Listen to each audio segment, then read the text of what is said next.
Yay, sweet. Okay. So this is a YouTube leanback, and what you're actually seeing here is Flash delivered experience. This video, and I'll actually put the volume up so you can actually know that this is. You told it back the. Oh yeah, yeah. Let me put it back here. So this is being streamed from the internet. So this is being streamed from the internet, and this is a. I'm not exactly sure what the video quality on the stream is, but I want to show you some of the other stuff.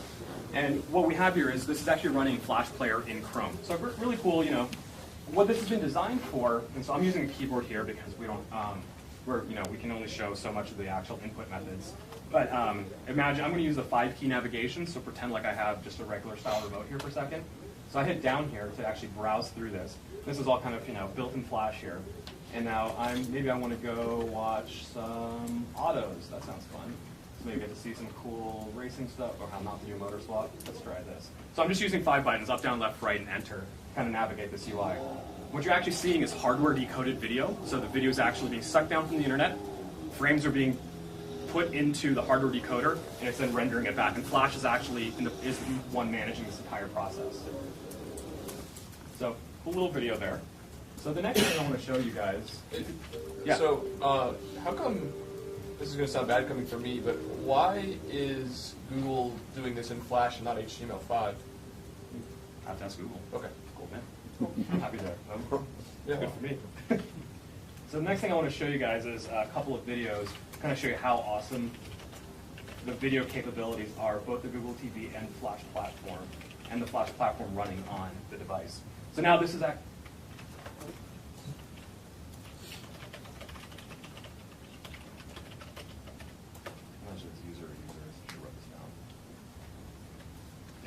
So this is, you recognize this, right? Standard YouTube, standard HTML website with the Flash video player in here. So what I'm going to do is I'm going to switch videos here. I'm using a keyboard and mouse right now, which kind of is indicative of different kinds of new methods of input into the living room that we're going to see enabled by Google TV and other platforms over the course of the next couple of years. This video is loading up.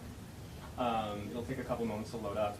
But what you'll really be able to see is I'm going to actually take the video. Its standard mode is 360p. I'm going to actually take it up to 720, go full screen, and give you kind of the cinematic experience that you expect from a living room kind of environment.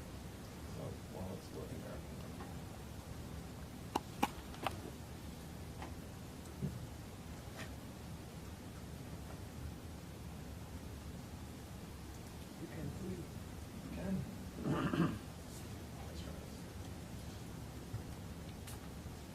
So just to also give you some reference here, standard disclaimer, this is an early version.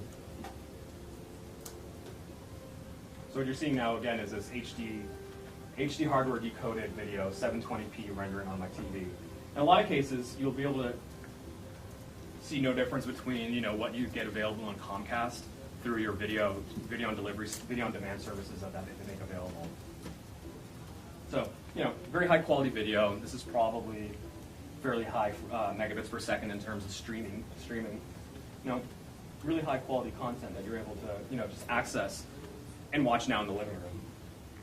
Are you guys worried at all about the average consumer using this and pulling up a user-created YouTube video that's crappy quality and blaming it on the box, not knowing better? So, it's an interesting question. I think there's a certain user understanding that's available with YouTube now, right? People understand what YouTube is. They understand what the web is. You think that's widespread enough to translate to my dad in the living room? It's a fair question, and maybe we could talk to your dad and see what he'd have to say. But I have a sense that people are browsing the web on their TV. This is a direction that's going to happen across the across the ecosystem, and there's a certain set of expectations that come with the web. So now the next one I want to show you is a little bit more. So is the BBC News. You're all probably familiar with the British Broadcasting Company, and they stream their video using Flash on the web. And we're going to go browse over to some article that's available here.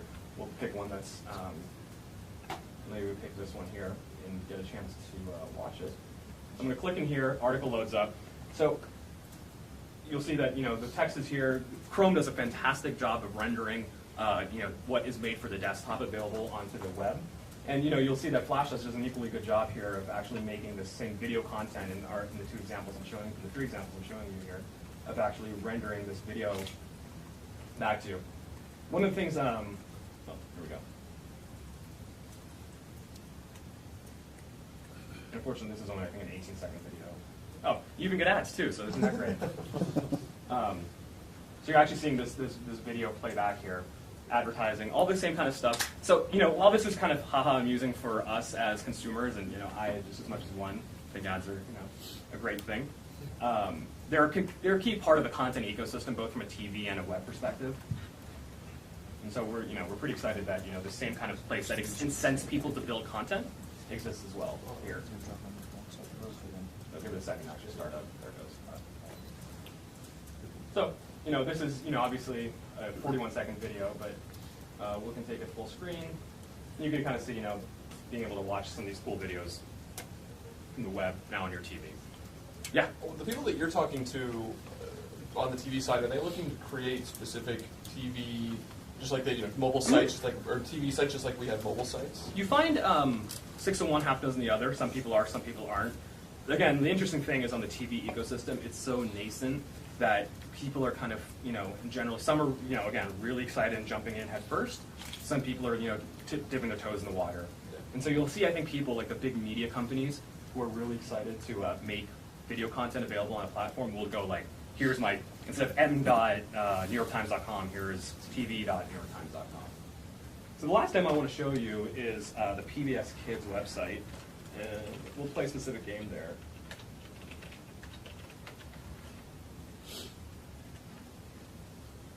So PBS Kids, obviously, the American version of the BBC, or the BBC's American version of PBS, take your pick. This is a site that can be shared between children and parents. One of the really compelling scenarios here that we find from a company that creates software to enable content creators is your PC and your phone are one-to-one devices, right? You have your phone, I have my laptop, and that's basically it. Kids get phones at younger and younger ages, but they each get their own. There's still certain set of a colloquial American family that sits in the living room and watches TV together. One of the interesting things, points of data, and I was seeing some research presentation about this, is this expression of here but not here, or together but apart, which is families sit in the living room, but the kids have their laptops, the parents are working, but everyone has a TV going on together. So it's like kind of a unifying device that holds a lot of the living room scenario for an average American consumer household on a given night. And so one of the really interesting things that we see is how can the TV enable that from a gaming perspective? And while we can all know that Xbox, PlayStation, Wii enable this really kind of very innovative, high-powered, high-octane kind of gaming, maybe not the Wii so much. But what can you do in the TV space to replicate this for all age groups, kids being particularly interesting? So I'm going to click over here into games. This is all Flash. This website is built completely with Flash. And I'm going to load up this game called Curious George Mix and Paint. It's a really simple game that lets children learn how to mix colors together, how colors mix together to make paint. So while it's loading up here, here's Mix and Paint. I'm going to fire this guy off. And so you guys can kind of recognize that this is the Chrome browser experience. I don't have a PC hooked up here.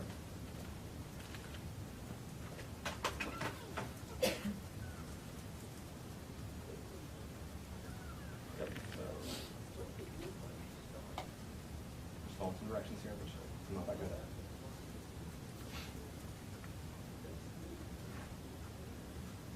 So all the same kind of effects, rollovers, all that sort of thing.